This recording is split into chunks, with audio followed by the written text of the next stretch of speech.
আয়োজনকে আজকের এই মানববন্ধনে সুবিধাবঞ্চিত কর্মকর্তা ভাই বোনেরা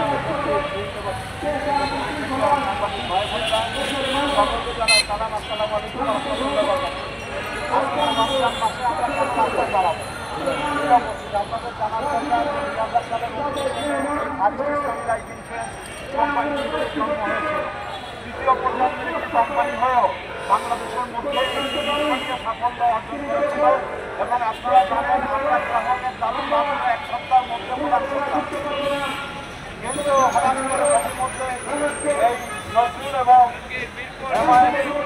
এবং তাদের সীমাহীন দুর্নীতি, যে দুর্নীতির তাণ্ডবে আজকে আমরা বিধ্বস্ত অবস্থা।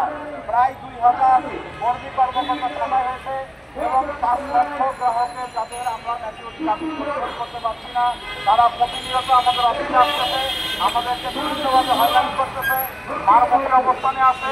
আজকে এই চোর ব্যাংক বন্ধের জন্য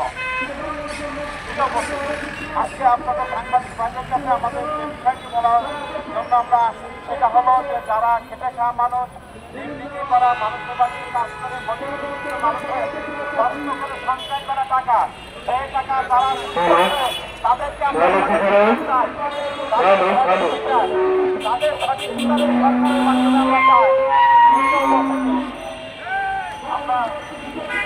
আমরা আপনাদের কাছে বলতে চাই, যদি বাংলাদেশ ব্যাংকে টাকা চুরি করে, যদি ব্যাংকে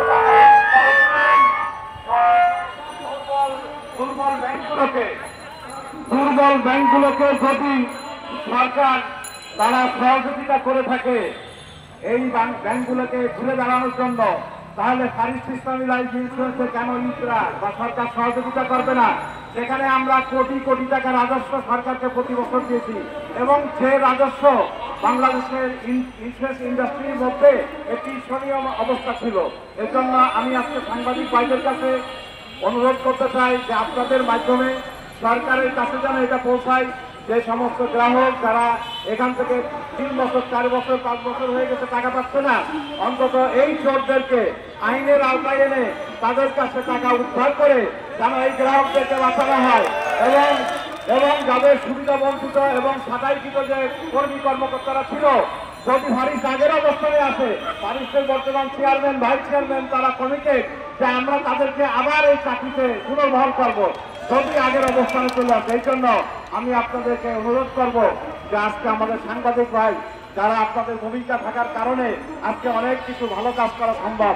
আপনারা মাঠে ময়দানে যে কাজ করে যাচ্ছেন, এই জন্য সাংবাদিক ভাইদের উদ্দেশ্যে বলতে চাই, আপনারা সরকারের কাছে অনুরোধটুকু করবেন এবং আপনাদের মাধ্যমে জানে কথাগুলো পৌঁছায় যে ফারিস্টকে একটি বিপ্লবকে অর্থকে সহযোগিতা করে এই ফারিস্টকে যেন ঘুরে দাঁড়ানোর মতো একটা অবস্থা করে দেয় এবং এটা ইজরার ভূমিকা রাখতে হবে। আমি সকলের জন্য আজকে রমজান মাসে আজকে কষ্ট করে আসার জন্য সকলের জন্য দোয়া করে, আমাদের জন্য দোয়া করে আজকে সংক্ষিপ্ত কথা শেষ করছি। আসসালামু আলাইকুম ওয়া রাহমাতুল্লাহ।